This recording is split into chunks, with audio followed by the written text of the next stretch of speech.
अस्सलाम वालेकुम मेहरान टीवी में भलीकार मां हां मुबशर सोलंगी सब खां पहिरीं हिकु नज़र हेडलाइन ते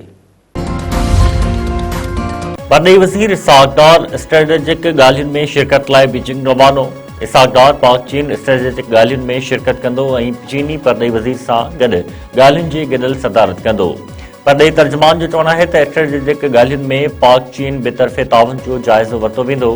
इसहाक डार 2026 में चीन जो दौरो कंदड़ गैर मुल्की आला अमलदार आहे। यमन सूरतहाल ते पाकिस्तान ऐं सऊदी अरब विच में ॿीहर राब्तो। इसहाक डार ऐं सऊदी अरब जे परॾेही वज़ीर विच में टेलीफोन ते ॻाल्हि ॿोल। इसहाक डार पारां छिकताण वधाइण वारनि क़दमनि खां पासो करण ते ज़ोर। इसहाक डार चयो आहे त मसइलनि जे हल लाइ ॻाल्हियूं ऐं सिफ़ारतकारी वाहिद रस्तो आहे। फैज़गंज वेझो औरत कार ऐं इल्ज़ाम हेठि क़त्ल, माउ खे बचाईंदे 7 ॿारड़ा ज़ख़्मी। ॻोठ मारूफ शहर में बशीरा शहर खे मामे ऐं मारोटनि घर अंदरि गोलियूं हणी क़त्ल करे छॾियो। ॿारड़ा रेशमा, काशफा, शाहिता, इम्तियाज़, तबसुम, मुस्तफ़ा ऐं तालिब सख़्त ज़ख़्मी। ॿारनि जो चवणु आहे त संदनि माउ खे बेगुनाह कारम जे कूड़ी तोहमत हेठि क़त्ल करे ज़ुल्म कयो वियो आहे।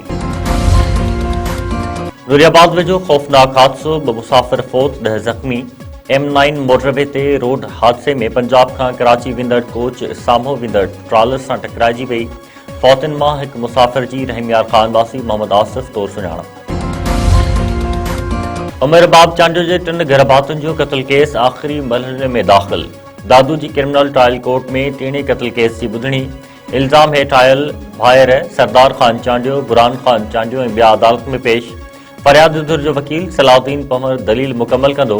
अॼु केस जो फ़ैसिलो महफ़ूज़ थियण जो इम्कान।